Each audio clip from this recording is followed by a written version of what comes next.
Finally for the first time मैंने third round जो था हमारा स्कार रिलेटेड, उसको पीएचडी मिली 2 मंथ की और बाकी थी 1 मंथ की पीएचडी। तो 1 मंथ की पीएचडी की कॉस्ट थी 11,000 और हमारे लिए थे 23,000 जो कि रिफंडेबल नहीं थी।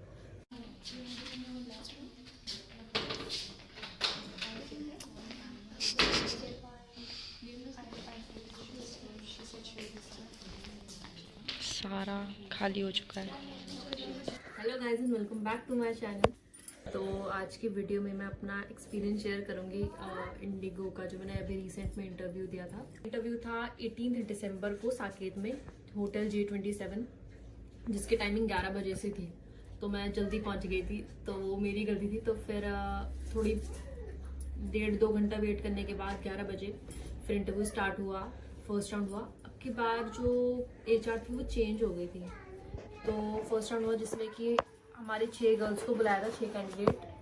फिर सबसे इंडिविजुअली क्वेश्चन करा कि tell me about yourself और why do want to become cabin crew. और किसी ने अगर बोला हो कि मैंने लास्ट जॉब छोड़ दी थी तो क्यों छोड़ी, और आपने अपना लास्ट बर्थडे कैसे सेलिब्रेट करा। तो ये सब क्वेश्चन पूछे, मतलब जो भी तुम्हारे से रिलेटेड थे। फर्स्ट राउंड हो गया जिसमें हमारे 6 में से 2 लड़कियां सिलेक्ट हुई थी। देन हमने सेकंड राउंड का वेट किया, जो था पर वर्चुअल इंटरव्यू। मैं थोड़ी सी क्लिप ऐड कर दूंगी, मैंने थोड़ी बहुत जो भी बनाई है।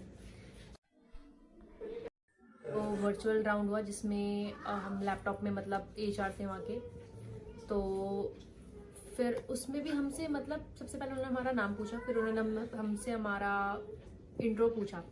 तो बेसिकली जो हमने इंट्रो दिया उसी में से उन्होंने क्रॉस क्वेश्चन करा। तो इसलिए मतलब अपना इंट्रो एकदम अच्छे से प्रिपेयर करके जाना, कि ये नहीं कि कहीं और से ही सुन के हमने लिख दिया। तो अपने इंट्रो देने के बाद मैंने, मतलब उन्होंने मुझसे पूछा कि आप जो भी, मतलब कैबिन क्रू बनने के बाद जो भी हेक्टिक स्केड्यूल होगा वो कैसे हैंडल करोगे, दूसरा ये।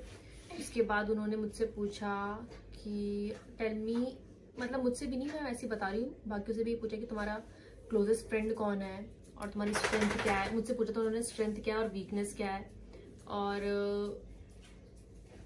अपने होम टाउन के बारे में बताओ।